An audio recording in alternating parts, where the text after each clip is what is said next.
Struggling to learn a foreign language? Stop wasting your time and make this year unforgettable. Let's break through the barriers of language learning. This is the ultimate learning guide, backed by scientific research. All you need is a proper method. Are you ready to master any language and change your life forever? Hello, I'm Professor Helen, a linguist and language teacher. If you've chosen to watch this video, you're likely wondering why you're not making progress in learning a language, despite your dedication, time, and resources. The reasons for this can be numerous and vary from person to person. However, the fact that you are asking yourself this question is an excellent first step toward improvement. In this video, I will help you find the answers by discussing some theoretical foundations of language learning. We'll examine various learning theories, explore different schools of thought, and consider the factors that influence the learning process.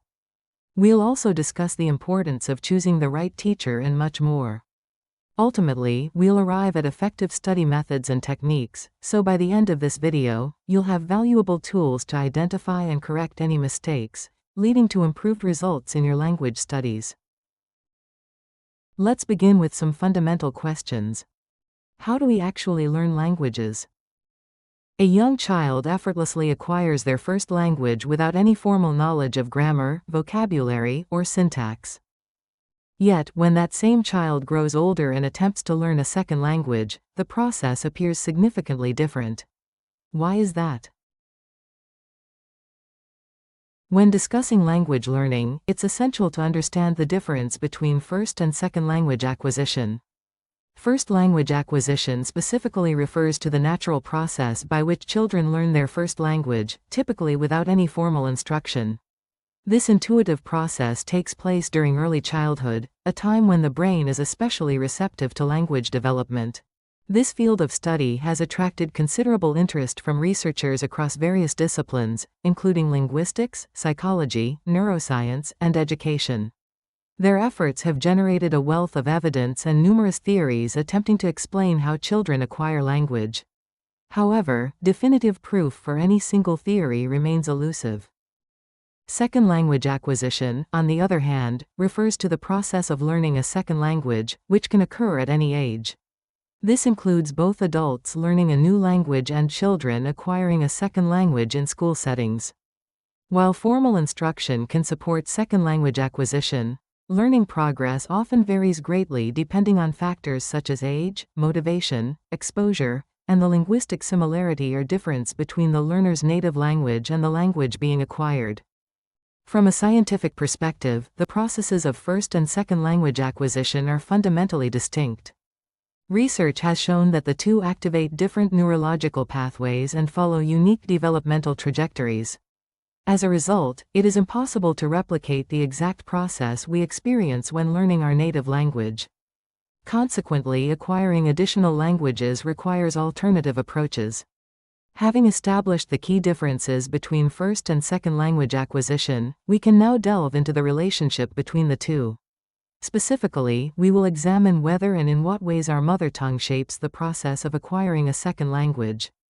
Our mother tongue can provide a solid foundation for learning a new language. Familiarity with linguistic structures, vocabulary, and grammar often aids in recognizing both similarities and differences between languages. However, our mother tongue can also present challenges. This phenomenon is known as language transfer, where the rules and structures of our first language interfere with the learning of a second language. Let us consider 3 students learning Spanish. 1 Italian, 1 German, and 1 Czech. Each faces distinct challenges influenced by their native language. The Italian student may find Spanish relatively familiar and understand it well, due to similarities in vocabulary and grammar. However, subtle differences, such as the use of past tenses and variations in vocabulary, can present challenges. The German student, accustomed to a grammar system that is more complex than Spanish, may benefit from their linguistic discipline but struggle with Spanish's different word order and lack of certain German-specific structures. The Czech student, coming from a language with highly complex grammar, may find Spanish simpler in comparison. However, they might face difficulties with features like the use of articles, which do not exist in Czech.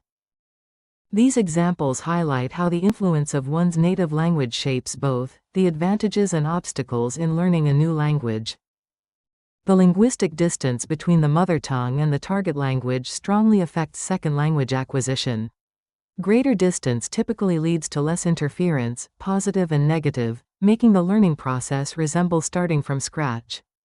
Conversely, when the languages are more similar, there is greater interference, which can aid comprehension due to shared features but may complicate oral and written production as learners navigate subtle distinctions that can lead to errors.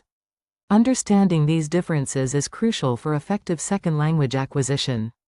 With this reflection in mind, we naturally arrive at the next question: how do we choose the right teacher? First of all, is it really necessary to have a teacher? The answer depends entirely on you. It's absolutely possible to approach learning a new language on your own, but there are challenges to keep in mind. Self-study often leads to stronger passive knowledge, like reading and understanding, but can make it difficult to develop active skills like speaking and writing. Without a teacher or speaking partner, you may miss out on engaging in conversations, which is essential for fluency. However, if you prefer to be guided by a teacher, choosing the right one is essential, as it shapes your entire learning experience. Think about our 3 students learning Spanish, each with specific challenges tied to their native language. It's clear that a single teaching approach won't work for all of them.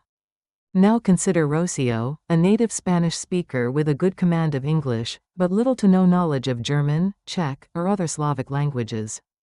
Despite her best efforts, her students may struggle to make meaningful progress, and some might even quit. This highlights an important point.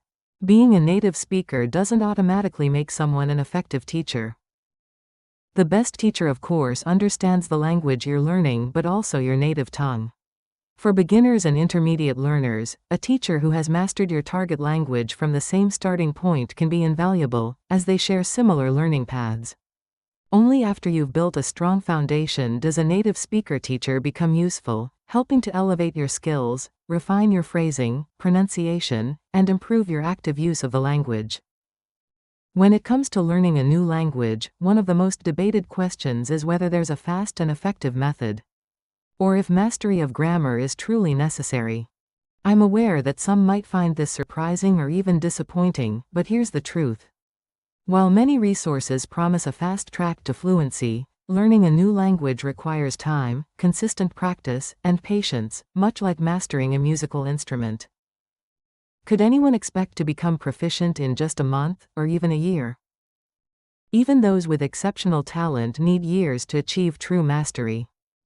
Language learning follows a similar path. No matter how intensely you focus, achieving real proficiency demands sustained effort over time. To answer the second question, whether grammatical rules are necessary for learning, let me quote one of the most prominent linguists of the last century, Noam Chomsky. We touched on his work briefly in the first part of this video, where we explored theories of first language acquisition. Chomsky introduced the concept of generative grammar, which suggests that a language is a finite system of rules and elements that allows speakers to produce and understand an infinite number of sentences. Studying a language without learning these finite rules would mean memorizing every possible expression individually, a task that would be impractical, time-consuming, and never-ending. Grammar is the backbone of any language, providing the structure for how it works. Think of it as the programming behind an application. Just as software needs code to function, language relies on grammar.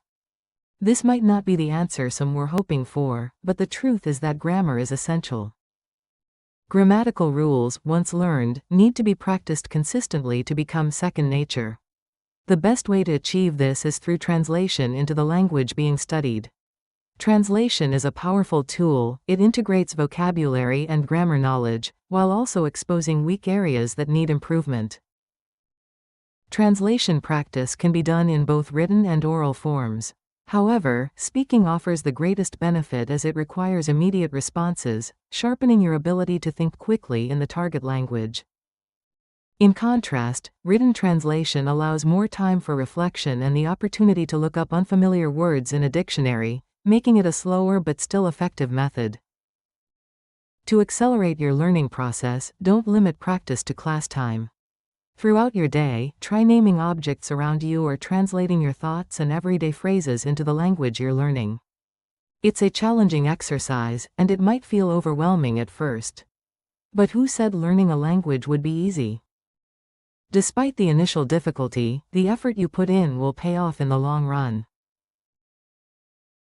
I hope this discussion has given you a clearer understanding of what might be slowing down your learning process, causing frustration, or hindering your progress.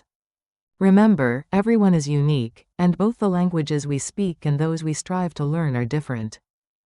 What we've covered here is a foundational framework to help you build your skills more effectively, and I trust you'll find it valuable.